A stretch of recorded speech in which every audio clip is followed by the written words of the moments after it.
What is up, everybody? On this video I want to cover the articles that came out based on the grandfather and some of the new stuff that came out that Gernon Brown is schizophrenic. This is going to be interesting. And his lawyer, defense attorney, said that Gernon claimed that he's the wrong person.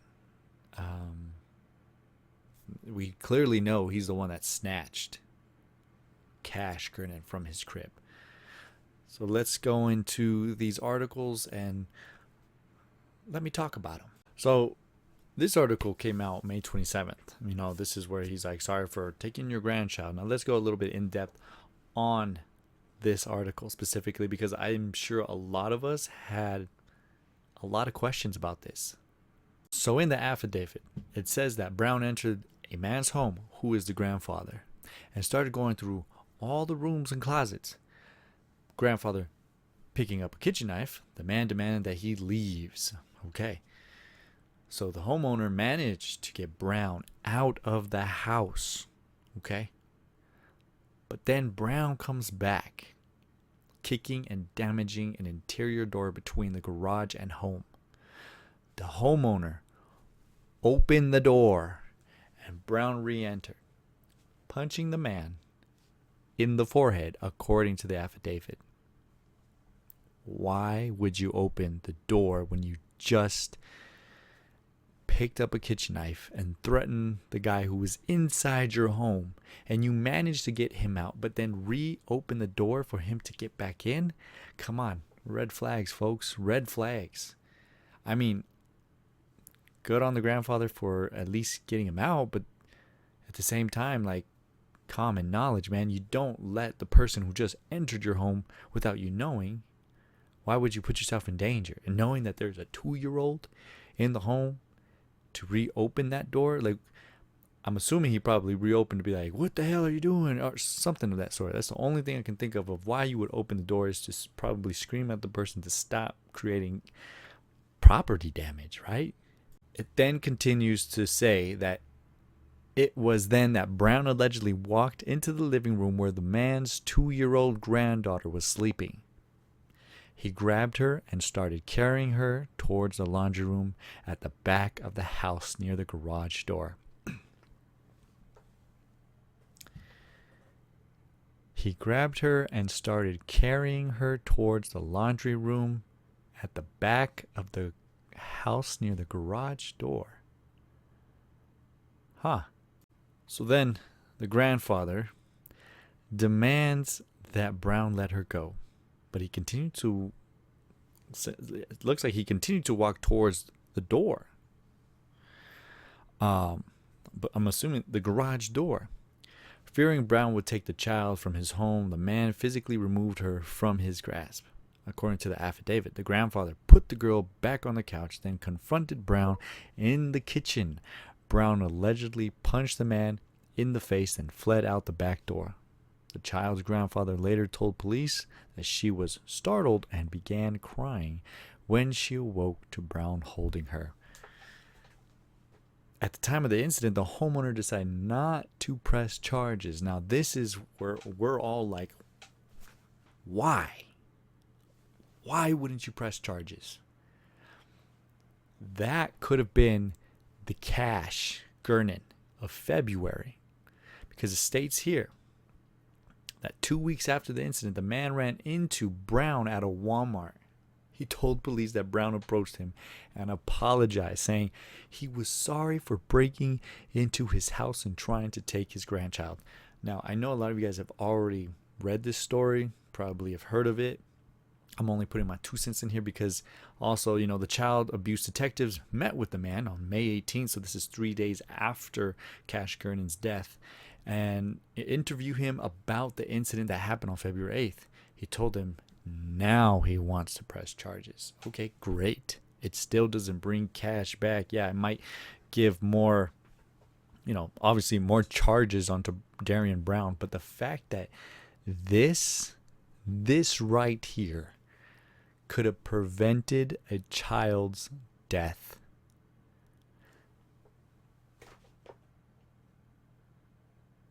I don't care what anybody says. He grabbed a 2-year-old and who knows what, right? Why wouldn't you press charges? He took your 2-year-old. And here's the thing. Here's what is mind-boggling, is that not only did he break into your home, or maybe your door was open. I don't know what, if your door was open, he just kind of walked in. Still, breaking and entering. Assault, attempted kidnapping, property damage. Why wouldn't you press charges? Why? That's my question. But then let's go into the next article, which even raises further questions. I'm still going to ask the question as to why you didn't press the charges. Why didn't you press charges, even if you were convinced not to? Let's go into that article. So this is where it gets interesting, because as you continue with this article, it says, according to the arrest warrant affidavit, 18-year-old Gernon Brown forced his way into the man's home in early February. Brown grabbed a kitchen knife and said he wasn't going to leave until he found his girlfriend. Okay, the other article just says that Brown was snooping around, and then the grandfather grabbed the knife and is kicking him out. So Brown in this article is looking for his girlfriend. Is that Monica? Now I'm going to go a little bit further onto why. Oh, I'm a hold back. But the homeowner managed to get Brown out of the house and told him his girlfriend was not there. The police document states. What? Brown then went around to the garage, kicked in a door, and re-entered the home. He punched the homeowner in the head and grabbed the man 2-year-old granddaughter. So we know that, but information is being delivered so weirdly in this case. But this is directly from the homeowner. So here we go. Okay, so the 2-year-old, obviously, who was asleep on the living room couch, the document states. The teen tried to leave with the girl, but the affidavit states her grandfather pulled her out of Brown's arms. She was not hurt, but was startled and began crying when she awoke to the suspect holding her. Brown reportedly took off out the back door after punching the homeowner a second time. The man called police to report what happened, but told detectives at the time he did not want to press charges. He said he ran into Brown at Walmart a few weeks later, and teen said he was sorry for breaking into his house and trying to take his grandchild. The man's account of what happened next provides more insight about Cash's abduction and murder 3 months later. He says he didn't initially press charges the night of the incident because the woman who was caring for Cash and lived a few doors down came over and said Brown, who was sometimes stayed at her home, was having a mental health breakdown and needed help. According to the arrest warrant, Dallas police officers ended up picking him up on a social service referral. Brown was back on the streets a short time after that referral. Neighbors say they saw him periodically in the area behaving suspiciously, while police have not said if they know the motive for Cash's murder. Court records do not describe his abduction. Okay, yeah, we know that. So, and we know that the man that was grandchild was pretty much almost taken, and now is pressing charges, but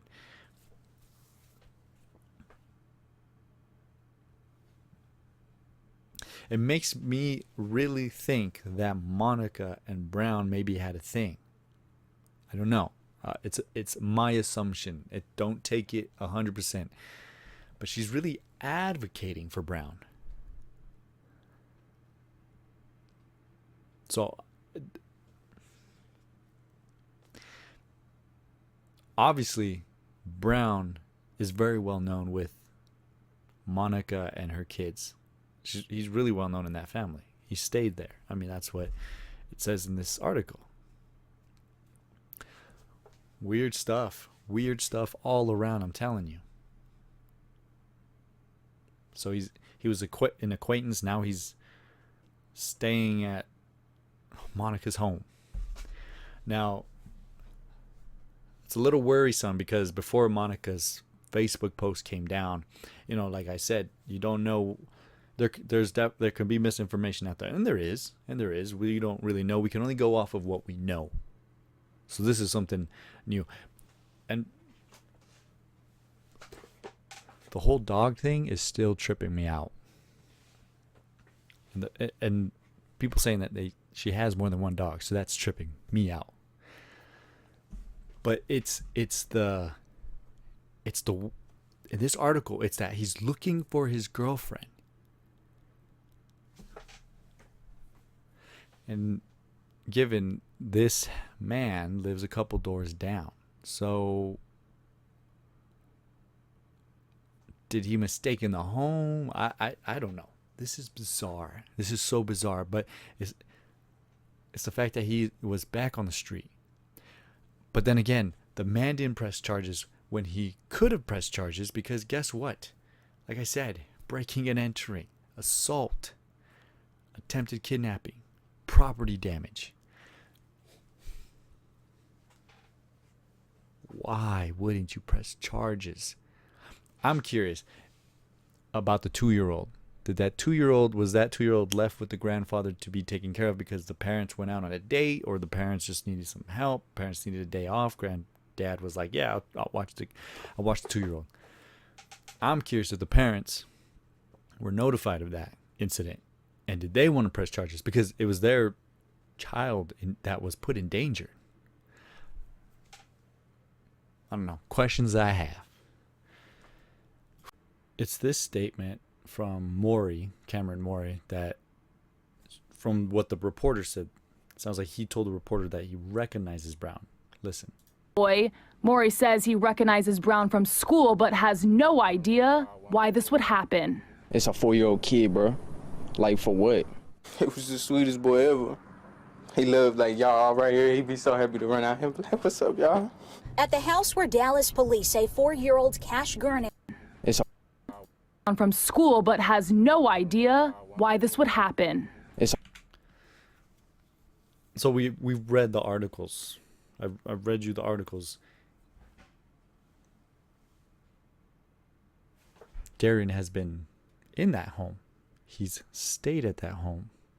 Monica knows Darian Brown, meaning Cameron definitely knows Darian Brown.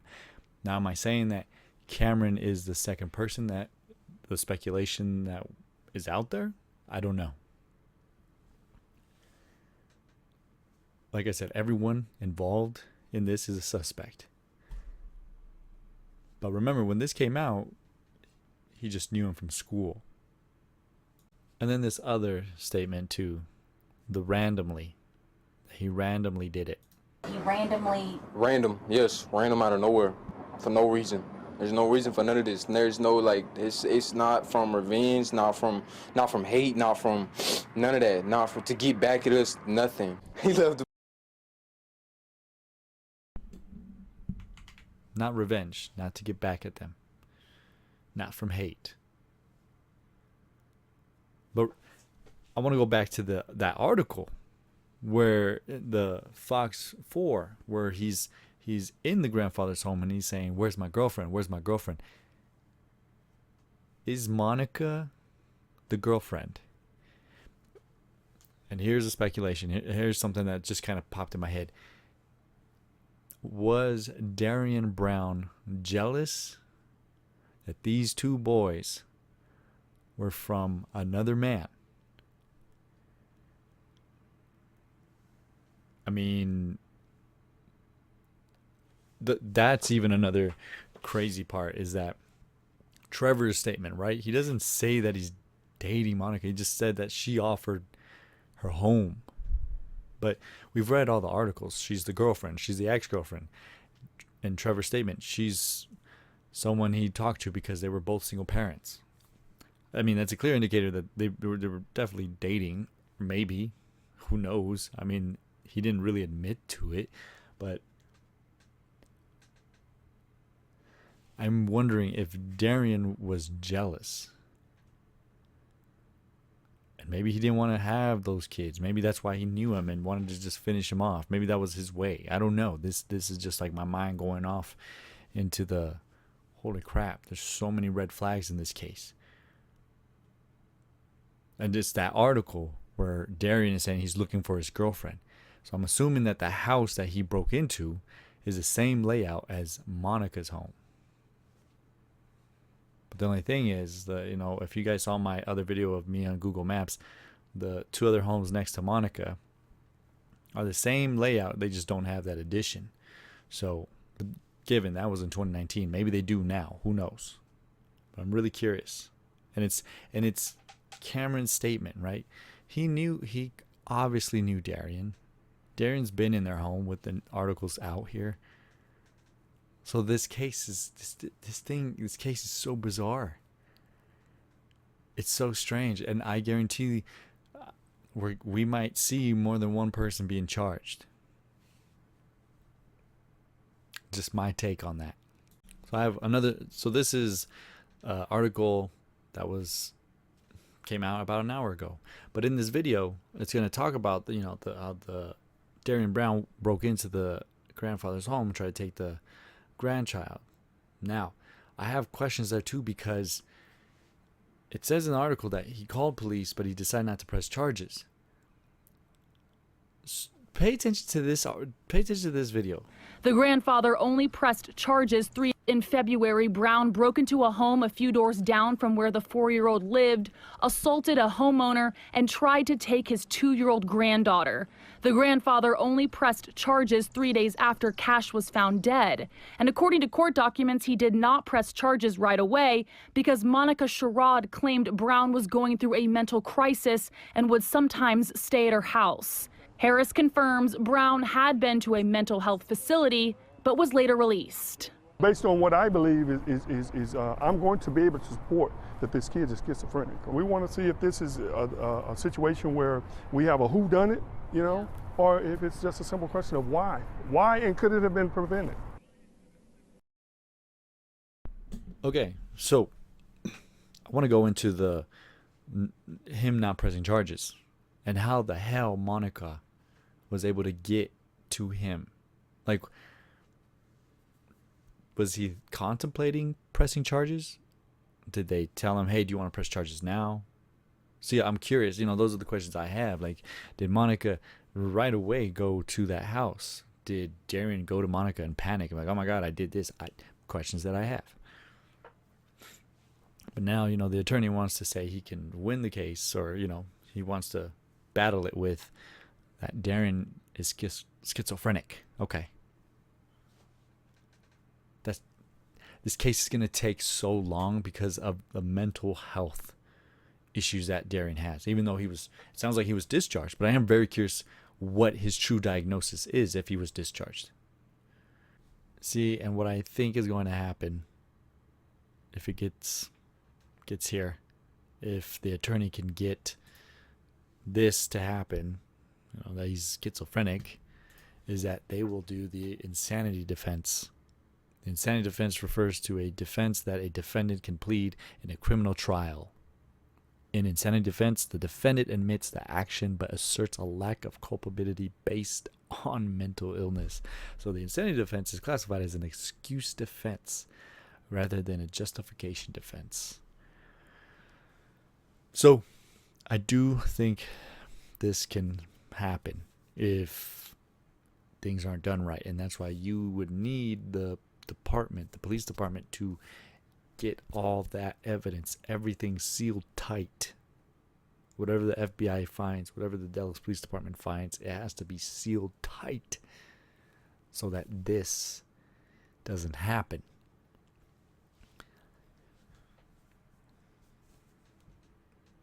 But I am very curious about the mental health treatment he was receiving, and if there was any,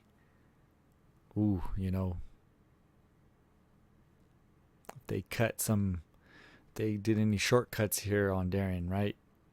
You would hope that whoever was treating them has full documentation and can help in this case.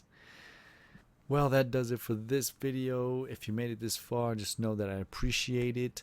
Next clip I'm going to cover on the meeting that was held with the community members, and I will go through my observations, the questions that I have, just because personally I think that that meeting was not executed the way it should have been. I felt like there was some disconnect between the community members and the city employees. Other than that, when it comes to this case and this video, I still have a lot of questions. Just with the article saying that Darian was looking for his girlfriend changes some things up here. So we'll see where we go. We can only go with the information that we have as of right now. In the meantime, just know I appreciate you guys. You guys have a good one and take care. Panda Punk out.